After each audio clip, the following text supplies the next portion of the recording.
This means that the monotheistic incongruity compared to the council of the gods is a false dichotomy. Monotheism does not destroy the council of the gods. It doesn't do anything near the sort. Heiser discusses this in quite some detail.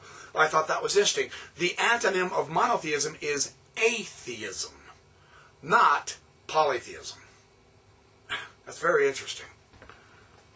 Worth understanding. And this is why he says, here, let me back up, otherwise I'll look you right in the old eyeball, see. Woohoo!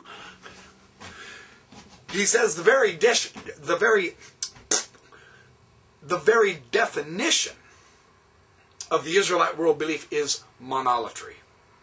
It's hard to, we can't, we take our modern constructs, we take our modern definitions, polytheism, monotheism, idolatry, monolatry, and all that.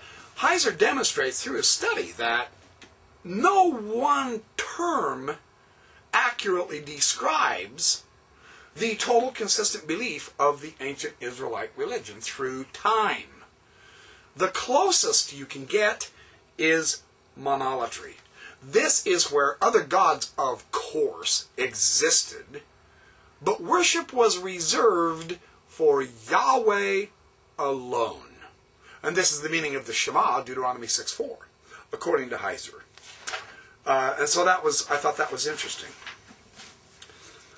And so,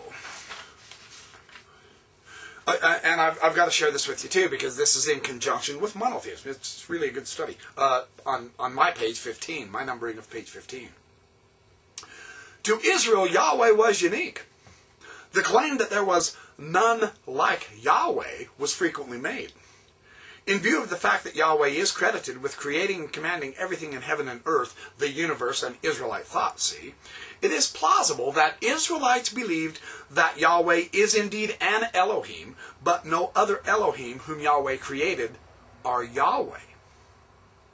Yahweh is the source, the single source of all that is in heaven and earth. So the outcome is monotheism would actually be Mono-Yahwism, not monotheism.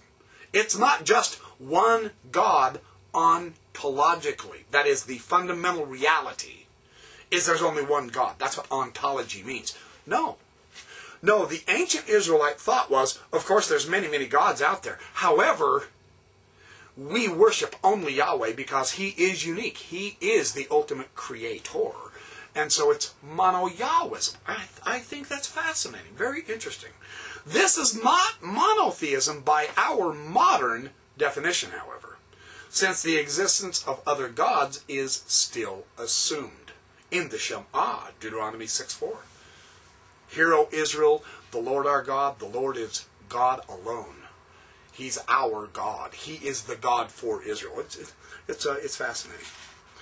So anyway, and then he talks about the second divine man in Alan Segal's work about this idea of there were two powers in heaven in Second Temple Judaism. And this is something that the Jews really did wrestle with. Now, I don't have Segal's book yet, The Two Powers in Heaven. I'm trying to find it. If any of you know where I can find it for real cheap, or if you want to be real nice to the Backyard Professor and give me a copy, I'll bless you with mentioning you on my videos.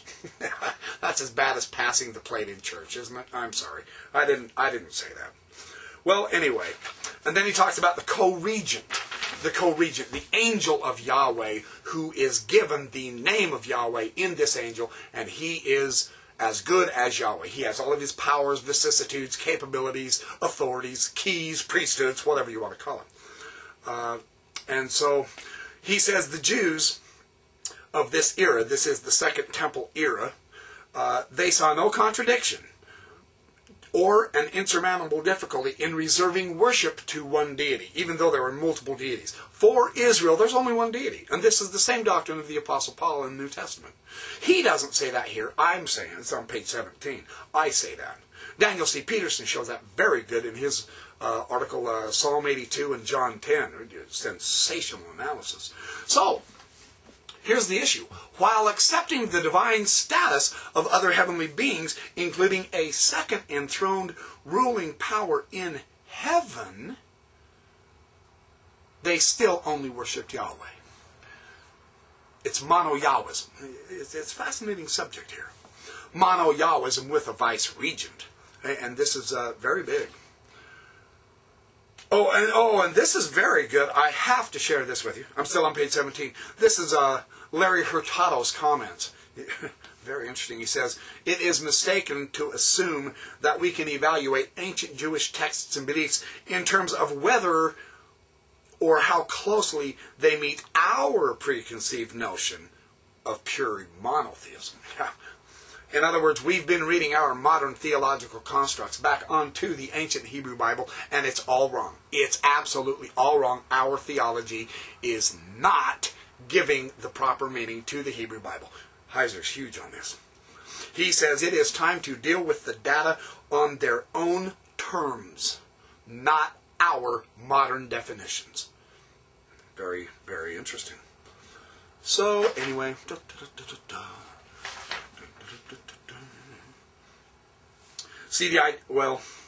I told you I wasn't going to do that.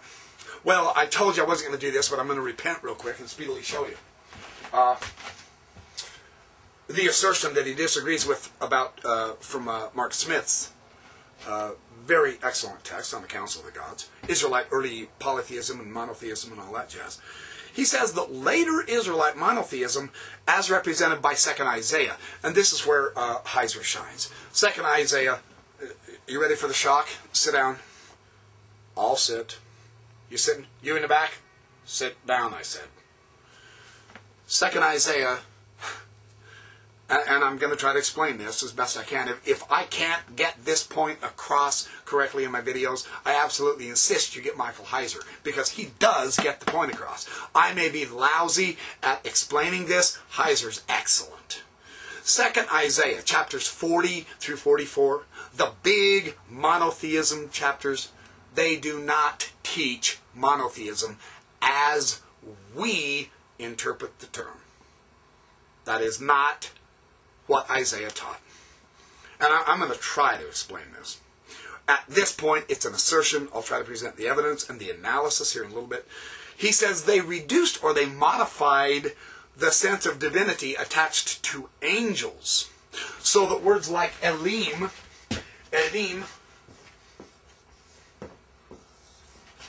gods, were downgraded to Malachim, to angels. Heiser says, no dice. Nothing doing. Wrong answer, bucko, but thanks for playing. I don't have a clue. That's how Heiser handles this. He says that's absolutely absurd. Because even in the Dead Sea Scrolls, especially in the Second Late Temple period, even in the Dead Sea Scrolls, the Elohim, gods, there's your plural ending, the yod with the final mem, im, seraphim, cherubim, ha-shamayim, it's plural. Elohim is the gods. Make no mistake about that. That is firmly in the late Second Temple Dead Sea Scroll texts also. Heiser's very good on that also. I'm on page 18. He says the angels, the devolution, as it were, that's a false picture. Nothing doing. He says they assume a priori that the language of deity now refers to angels and not a divine council of the gods. He's big on this on page 19. Page 18 and 19, if you want to read the details. If you insist that I present the details, I will be glad to do that. So, he said, hold that camera right there, folks. I'm to one of the parts I wanted to get to. Yeah, baby. Oh, yeah, baby. That's not very professional, is it? Sorry. Very enthusiastic, but it's a complete amateur attitude, isn't it? You're not supposed to show enthusiasm for your subject. As Nibley said about the Egyptologists hated the amateurs because they got so excited about the subject. And you're supposed to be firm, stern, and boring. And I just can't do that. I'm sorry, so I'm not a professional. Anyway, I'm going to shut this off, clean my board, put up some Hebrew, teach you some more. Woo! Here we go. Okay, sorry, I'm supposed to act professional now. So, I shall return shortly.